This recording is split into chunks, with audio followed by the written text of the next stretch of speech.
Hello guys, नमस्कार। मैं संदीप कुमार शुक्ला स्वागत करता हूं आपका संदीप सर जीके में। चलिए क्लास स्टार्ट करते हैं my dear. Very most important topic है ज्योग्राफी, जो हमारी वालाने की सीरीज चल रही है। बेहतरीन सीरीज, बेहतरीन रिस्पॉन्स आप लोगों का, तो वही क्लास अपन आगे बढ़ाते हैं, ठीक है। और डेली हम लोग 30 से 35 वालानस करते हैं आप लोगों के लिए। बेहतरीन इंपॉर्टेंट क्वेश्चन हैं। और हमारा जो बेसिक टू एडवांस वाला जीके का बैच है वो ऑलरेडी स्टार्ट हो चुका है। अगर आप लोगों में से किसी ने एडमिशन अभी तक नहीं लिया है तो जल्दी से एडमिशन ले लीजिए। 8882732650 इस नंबर पे कॉल करके आप हमारे बेसिक टू एडवांस वाले बैच में एडमिशन ले सकते हैं। अगर आपका ये प्लान है कि आपको एक बार जीके पढ़ना है, अच्छे से पढ़ना है, बार बार जीके नहीं पढ़ना, बार बार कोई कोर्स अटेंड नहीं करना, कोई बार बार बुक चेंज नहीं करना, तो फिर आपके लिए बेस्ट कोर्स है 8882732650 पे कॉल करके आप हमारे बेसिक टू एडवांस बैच में एडमिशन ले सकते हैं। 950 रुपये में पूरा का पूरा कोर्स आपको दिया जा रहा है। चलिए क्लास को स्टार्ट करते हैं। पहला क्वेश्चन, स्वेज नहर का निर्माण कब हुआ था? जो स्वेज कैनाल है इसका निर्माण कब हुआ था? आंसर इज वेरी सिंपल, 1869 में, 1869 में। तो स्वेज कैनाल जो है, स्वेज नहर जो है, इसका निर्माण हुआ था माय डियर 1869 में। अभी हाल ही में स्वेज नहर में एक आपका बोट फंस गया था, बड़ा बहुत नौटंकी हो गई थी, बहुत ड्रामा हो गया था। तो इसका आंसर हो सकता है पूछ ले वाला क्वेश्चन। नेक्स्ट क्वेश्चन, स्वेज नहर का राष्ट्रीयकरण कब हुआ था? जो स्वेज नहर है माय डियर, इसका नेशनलाइजेशन कब हुआ था, इसका राष्ट्रीयकरण कब हुआ था? तो स्वेज नहर का राष्ट्रीयकरण हुआ था 1956 में, 1956 में। स्वेज नहर जो है इसका जो राष्ट्रीयकरण है, जो नेशनलाइजेशन है, कब हुआ था? 1956 में, 1956 में इसका राष्ट्रीयकरण हुआ था। अगला क्वेश्चन है, पनामा नहर का निर्माण कब हुआ था? जो पनामा नहर है, पनामा कैनाल है, इसका निर्माण कब हुआ था? तो जो पनामा नहर, पनामा कैनाल है, इसका निर्माण हुआ था 1914 में। कब हुआ था? 1914 में। डन। इंपॉर्टेंट है क्वेश्चन, एग्जाम में कई बार आ चुका है। ये जितने क्वेश्चंस करा रहा हूं सारे के सारे मोस्ट इंपॉर्टेंट क्वेश्चन हैं। सारे के सारे क्वेश्चंस कई बार मैक्सिमम टाइम्स एग्जाम में पूछे जा चुके हैं। इसका मतलब है कि क्वेश्चंस इंपॉर्टेंट है। अगला क्वेश्चन, भारत की जलवायु कैसी है? इंडियन क्लाइमेट कैसा है माय डियर? तो जो इंडियन क्लाइमेट है, भारत की जलवायु है, ये उपोष्ण कटिबंधीय मानसूनी जलवायु है, ठीक है। भारत की जलवायु है, भारत की क्लाइमेट कैसा है? उपोष्ण कटिबंधीय मानसूनी जलवायु है भारत की जलवायु। नेक्स्ट क्वेश्चन आपके स्क्रीन पर, भारत में दक्षिण पश्चिम मानसून का आरंभ कब होता है? इंडिया में जो साउथ वेस्ट मानसून होता है, इसका प्रारंभ कब होता है, इसका स्टार्टिंग होता है? तो भारत में जो दक्षिण पश्चिम मानसून है, इसका प्रारंभ होता है जून से सितंबर तक। आपको पता है कि ये है इंडिया का मैप, ये इंडिया का मैप है। और जो इंडिया में शुरू में मानसून आता है वो आता है आपका साउथ वेस्ट से, दक्षिण पश्चिम से आता है, साउथ वेस्ट से आता है। अर्थात इसका मतलब ये हो गया कि भारत में जो मानसून है वो कब आता है? साउथ वेस्ट से आता है, दक्षिण पश्चिम से, जून से सितंबर के बीच में। और ये इसका डायरेक्शन होता है साउथ वेस्ट, इस कारण से इसको दक्षिण पश्चिम मानसून कहा जाता है। नेक्स्ट क्वेश्चन है, भारत की सबसे बड़ी जनजाति कौन सी है? भारत का सबसे बड़ा ट्राइब कौन सा है? भारत की सबसे बड़ी जनजाति कौन सी है? तो सबसे बड़ी जनजाति है गोंड जनजाति, गोंड ट्राइब। भारत की सबसे बड़ी जनजाति कौन सी है? भारत का सबसे बड़ा ट्राइब कौन सा है? गोंड ट्राइब है, गोंड जनजाति है। नेक्स्ट क्वेश्चन है, विश्व जल दिवस कब मनाया जाता है? जो विश्व जल दिवस है, वर्ल्ड वाटर डे है, वो कब सेलिब्रेट किया जाता है? तो विश्व जल दिवस जो है my dear, world water day जो है, ये कब सेलिब्रेट किया जाता है? 22 मार्च को, 22 मार्च को, 22 मार्च को विश्व जल दिवस, वर्ल्ड वाटर डे सेलिब्रेट किया जाता है। अगला क्वेश्चन है, क्षोभ मंडल की मोटाई कब बढ़ती है? मैंने कई बार आपको बताया है कि जो हमारे पास कितने मंडल, कितने जोन हैं? 5 हैं। गर्मी में क्षोभ मंडल की मोटाई बढ़ जाती है। सबसे नीचे आता है ट्रोपोस्फेयर, स्ट्रेटोस्फेयर, मीजोस्फेयर, आयनोस्फेयर और एक्जोस्फेयर। मतलब सबसे पहला हो गया क्षोभ मंडल, फिर समताप मंडल, फिर मध्य मंडल, फिर आयन मंडल, फिर बहिर्मंडल। ये 5 मंडल होते हैं, 5 जोन होते हैं। तो जो क्षोभ मंडल है, जो ट्रोपोस्फेयर है, इसकी जो मोटाई है माय डियर, ये कब बढ़ती है? ये बढ़ती है आपका गर्मी में। नेक्स्ट क्वेश्चन, एशिया में विश्व का सर्वाधिक जनसंख्या घनत्व वाला देश कौन सा है? एशिया में वर्ल्ड का सबसे ज़्यादा पॉपुलेशन डेंसिटी वाला कंट्री कौन सा है? सबसे ज़्यादा पॉपुलेशन डेंसिटी वाला कंट्री कौन सा है? सिंगापुर है। एशिया में सबसे ज़्यादा पॉपुलेशन डेंसिटी वाला कंट्री कौन सा है? सिंगापुर है। अगला है, एक देशांतर की सर्वाधिक दूरी कहाँ होती है? देखिए, मैं ये ग्लोब बना रहा हूँ, ये ग्लोब है हमारा, जो नीचे आपको दिखाई दे रहा है राइट में, ये ग्लोब है। इसमें एक ये लाइन है जिसको हम 0 डिग्री लाइन बोलते हैं, जिसको 0 डिग्री देशांतर बोलते हैं। एक लाइन हमारी ये है, ऐसा यहाँ ये नीचे तक आएगी, और एक लाइन हमारी ये है, बीच में हम खींचते हैं इक्वेटर लाइन। आप देखिएगा कि यहाँ पर 2 लाइंस मिल रही हैं, लेकिन जैसे जैसे विषुवत रेखा इक्वेटर की ओर जाओगे वैसे वैसे इनके बीच का डिस्टेंस बढ़ता जाता है। तो इनके बीच का जो सबसे मैक्सिमम डिस्टेंस होता है वो है 0 डिग्री लॉन्गिट्यूड में, मतलब कि विषुवत रेखा में, मतलब भूमध्य रेखा में, मतलब इक्वेटर में। डन। चलिए नेक्स्ट, विश्व का सबसे ऊंचा सक्रिय ज्वालामुखी कौन सा है? वर्ल्ड का सबसे हाईएस्ट एक्टिव वोल्केनो कौन सा है? सबसे ऊंचा सक्रिय ज्वालामुखी कौन सा है? सबसे ऊंचा सक्रिय ज्वालामुखी है माउंट कोटोपैक्सी। कहाँ पर है? इक्वाडोर में। ये वर्ल्ड का सबसे क्या बोलते हैं आपका ऊंचा सक्रिय ज्वालामुखी, सबसे हाइट पर स्थित एक्टिव वोल्केनो है। नेक्स्ट है, पृथ्वी की सतह के नीचे का द्रवीभूत शेल क्या कहलाता है? पृथ्वी की सतह के जो नीचे का, what is called a liquefied rock under the surface of the earth.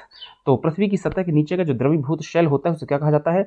उसे मैग्मा कहा जाता है। क्या बोलते हैं माय डियर? मैग्मा।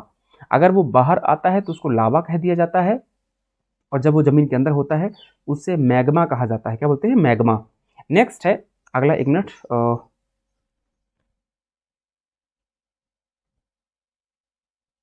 नेक्स्ट अगला, सुंडा गर्त कहाँ पाया जाता है? जो सुंडा ट्रेंच है, सुंडा गर्त है, वो कहाँ पाया जाता है माय डियर? तो जो सुंडा ट्रेंच है, सुंडा गर्त है, ये हिंद महासागर में पाया जाता है। कहाँ पर? हिंद महासागर में। जो सुंडा गर्त है, सुंडा ट्रेंच है, वो कहाँ पर है माय डियर? हिंद महासागर में है। नेक्स्ट अगला क्वेश्चन है, वायुमंडल में सर्वाधिक मात्रा में कौन सी अक्रिय गैस पाई जाती है? तो वायुमंडल में, एटमॉस्फेयर में सबसे ज्यादा मात्रा में जो पाई जाने वाली अक्रिय गैस है उसका नाम क्या है? उसका नाम है ऑर्गन गैस। जो ऑर्गन गैस है ये वायुमंडल में सबसे ज्यादा मात्रा में पाई जाने वाली अक्रिय गैस है। नेक्स्ट क्वेश्चन, क्षोभ मंडल की धरातल से ऊंचाई कितनी है? जो ट्रोपोस्फेयर है, जो क्षोभ मंडल है, इसकी धरातल से ऊंचाई कितनी है? तो जो क्षोभ मंडल है इसकी धरातल से लगभग ऊंचाई की बात करेंगे, हाइट की बात करेंगे, 14 किलोमीटर है, 15 किलोमीटर है, लगभग 14-15 किलोमीटर के आसपास है। कई जगह पर 16 किलोमीटर भी रहता है, कोई दिक्कत नहीं है। ठीक है, अगला क्वेश्चन, संचार उपग्रह कहाँ स्थित होते हैं? जो संचार उपग्रह होते हैं, जो कम्युनिकेशन सैटेलाइट्स होते हैं, ये कहाँ स्थित होते हैं? तो जो कम्युनिकेशन सैटेलाइट्स होते हैं माय डियर, ये आयन मंडल में स्थित होते हैं। कहाँ पर होते हैं? आयन मंडल में, आयनोस्फेयर में। डन। जितने भी आपका कम्युनिकेशन सैटेलाइट्स होते हैं, जो टीवी वगैरह, जो रेडियो वगैरह के सैटेलाइट्स होते हैं, ये सारे के सारे कहाँ पर होते हैं माय डियर? ये सारे के सारे आयन मंडल में होते हैं, आयनोस्फेयर में होते हैं। अगला होता है, रोटी की डलिया किसे कहा जाता है? तो जो रोटी की डलिया है वो किसे कहा जाता है? यूक्रेन यूरोप में है, इसको रोटी की डलिया कहा जाता है। नेक्स्ट क्वेश्चन, अगला क्वेश्चन है, ग्लोब पर दाब कटिबंधों की संख्या कितनी है? जो हमारे दाब कटिबंध है, जो प्रेशर ट्रॉपिक्स है, इनकी संख्या कितनी है? 24 है। माफ कीजिएगा, 7 है, माफ कीजिएगा, माफ, 7। मुझे टाइम जोन की याद आ गई थी। टाइम जोन की अगर बात करोगे तो टाइम जोन कितने हैं माय डियर? टाइम जोन 24 है। लेकिन अगर आप क्वेश्चन में आप अगर दाब कटिबंध की बात करोगे तो दाब कटिबंध कितने हैं? 7, माफ कीजिएगा, 7 है। ठीक है, टाइम जोन 24 है, दाब कटिबंध 7 है। नेक्स्ट क्वेश्चन है, वर्षा की मात्रा किस यंत्र से मापी जाती है? जो वर्षा होती है कि कितनी बारिश हुई है, कितना क्या हुआ है, आपने सुना होगा ना, कितने सेंटीमीटर वर्षा हुई है, इसको किससे मापा जाता है? रेन गेज से। आपने हो सकता है 11वीं 12वीं में अगर आपका केमिस्ट्री फिजिक्स रहा होगा तो आपने रेन गेज देखा होगा, या फिर आपने इंजीनियरिंग वगैरह की होगी तो वहाँ पर रेन गेज देखा होगा। जो रेन गेज होता है ये वर्षा की मात्रा बताता है कितनी वर्षा हुई है, कितनी क्वांटिटी में बारिश हुई है। अगला है, भारत का दक्षिणतम द्वीप कौन सा है? भारत का साउदर्न मोस्ट आइलैंड कौन सा है? दक्षिणतम द्वीप कौन सा है भारत का? ग्रेट निकोबार। अंडमान निकोबार भी कई पार्ट्स में डिवाइड है ना?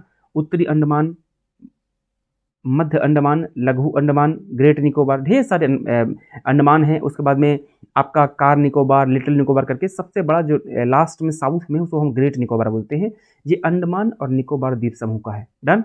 चलिए, नेक्स्ट आता है, कालाहारी डेजर्ट कहाँ पर है? जो कालाहारी मरुस्थल है ये कहाँ पर है? तो जो कालाहारी डेजर्ट, कालाहारी मरुस्थल है, ये आपका साउथ वेस्ट अफ्रीका में है, दक्षिण पश्चिम अफ्रीका में है कालाहारी मरुस्थल। नेक्स्ट क्वेश्चन है, विश्व की सबसे चौड़ी जलसंधि कौन सी है? वर्ल्ड से लार्जेस्ट स्ट्रेट कौन सी है? चौड़ी, विड्थ के हिसाब से बात कर रहा है तो विश्व की सबसे चौड़ी जलसंधि का नाम है डेविस जलसंधि, डेविस वाटर स्टेट, डेविस जलसंधि, डेविस वाटर स्टेट। अगला है, समुद्री जल की औसत लवणता कितनी होती है? जो समुद्री जल होता है इसकी औसत लवणता कितनी होती है? तो जो ओशनिक वाटर होता है इसकी सैलिनिटी एवरेज कितनी होती है? 35% के आसपास होती है। ठीक है, कितनी होती है? 35%। नेक्स्ट है, पृथ्वी, एक मिनट, हाँ, नेक्स्ट क्वेश्चन है, विश्व में सबसे ऊंचा ज्वार कहाँ पर आता है?